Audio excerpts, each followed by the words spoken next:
तो अगर बात करते हैं आज according to ICICI potential value discovery fund direct plan growth के अकॉर्डिंग, मैं आप सभी को पहले ही रिकमेंड करना चाहूँगा, अगर आप इस पर्टिकुलर स्कीम के अंदर इन्वेस्टमेंट को स्टार्ट करने वाले हो, इन दैट केस आपका जो इन्वेस्टमेंट टाइम ड्यूरेशन होना चाहिए वो 5 से 7 साल का होना चाहिए, क्योंकि आपको एक अच्छा रिटर्न उसी ही पर्टिकुलर टाइम ड्यूरेशन के अंदर मिलेगा। अगर आप ये सोच रहे हो कि हाँ मुझे 1 साल या 2 साल का इन्वेस्टमेंट करना है, सो इन दैट केस ये फंड आपके लिए सूटेबल नहीं है। अब अगर हम बात करते हैं आज according to net asset value means एक यूनिट के प्राइस के हिसाब से 282 रुपीज़ का एक यूनिट का प्राइस है। क्रिसिल रैंकिंग के अकॉर्डिंग भी अगर आप देखते हो तो 4 स्टार रेटिंग फंड रहेगा। कंपनी यहाँ पर 82.1% जो है वो आपका इन्वेस्ट कर रही है इंडियन स्टॉक्स के अंदर। सबसे ज़्यादा मार्केट कैपिटलाइजेशन जो है वो लार्ज कैप कैटेगरी स्टॉक्स के अंदर है 63.66% का, 9.02% मिडिल कैप कैटेगरी एंड 4.01% जो है वो स्मॉल कैप कैटेगरी के अंदर रहता है। अब आपके माइंड में ये आ रहा होगा कि वैल्यू डिस्कवरी फंड क्या है या वैल्यू फंड कौन से होते हैं, पहले वो आपको दिखा देता हूं। Value funds are the equity fund, they invest the stocks of companies which are undervalued but have the potential to grow। it means अगर मैं बात करता हूं आज according to the companies also या पोर्टफोलियो के हिसाब से भी, सो यहाँ पर असेट अलोकेशन के हिसाब से अगर आप देखते हो तो इक्विटी में पार्टिसिपेशन सबसे ज़्यादा है। या अगर मैं बात करता हूँ करंट होल्डिंग्स के हिसाब से, इट मीन्स उन पर्टिकुलर स्टॉक्स के अंदर जो अभी अंडर वैल्यूड है बट आने वाले टाइम के अंदर अगर मार्केट ऊपर जाता है तो इन दैट केस आपको ऊपर जाते हुए भी वो दिखेंगे। ऐसी कंपनीज हैं ये, एनटीपीसी होगी, भारतीय एयरटेल हो गया, आईसीआईसीआई बैंक होगा, महिंद्रा एंड महिंद्रा लिमिटेड हो गया, आईटीसी लिमिटेड हो गया, एचडीएफसी बैंक।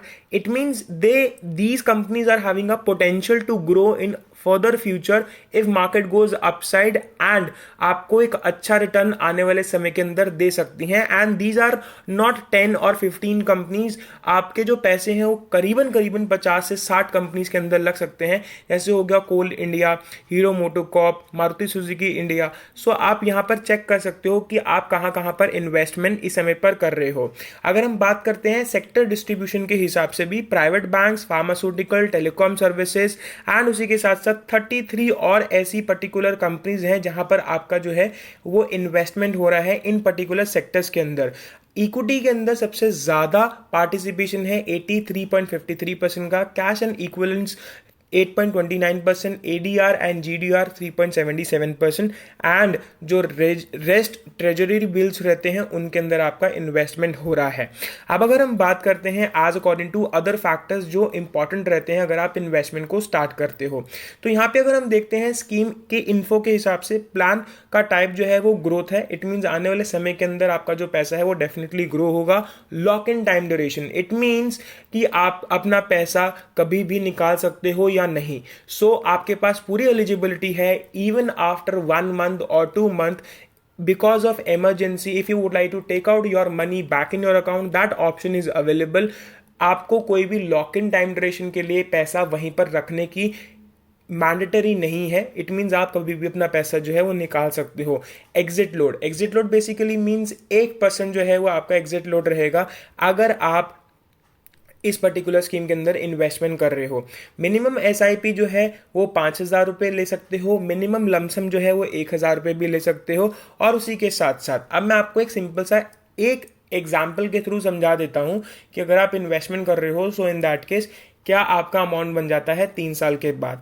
मंथली इन्वेस्टमेंट कर रहा हूँ 5,000 रुपये की 3 साल के लिए, एवरेज रख रहा हूँ मैं जो रेट ऑफ इंटरेस्ट वो 15.05% का है। ये मैंने कंसिडर किया है। हिस्ट्री के हिसाब से अगर आप देखते हो तो एवरेज रिटर्न जो है वो 21.85% का रहेगा। अगर मैं स्टिमुलेटेड लेकर भी इसको रिड्यूस कर देता हूँ, सो रिड्यूस करने के अकॉर्डिंग अगर मैं 15% कंसिडर करता हूँ, इवन आफ्टर दैट कितना रिटर्न मेरा बन जाता है, right. So we are considering 14.80%। अगर आप 14.80% के हिसाब से देखते हो तो 1,80,000 रुपये आपकी इन्वेस्टमेंट है, 41,709 रुपये का जो अमाउंट है वो एज अ रिटर्न आपको दिया जा रहा है। अब अगर आप टोटल देखते हो तो 2,21,709 रुपये बन जाता है आपका, अगर आप 3 साल के लिए यहाँ पर अपना पैसा जो है वो इन्वेस्ट करते हो, मिनिमम अमाउंट जो है वो 5,000 रुपये के साथ, राइट। उसी के साथ साथ मैं आप सभी को और भी जो चीज़ें हैं वो भी दिखाना चाहूँगा।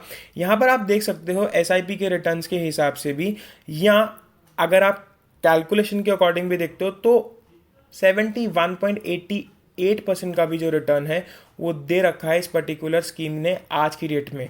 अगर आप एक इन्वेस्टमेंट देख रहे हो, so in that case this is the one of the best investment as if now. Expense ratio के हिसाब से भी देख लेते हो तो इन दैट केस 1.21% का है, थोड़ा सा एक्सपेंस रेशियो ज़्यादा है which I can see right over here as compare to any of the other company, right. तो अगर आप इन्वेस्टमेंट करना चाह रहे हो, one of the best fund रहेगा ICICI Prudential value discovery fund direct plan growth.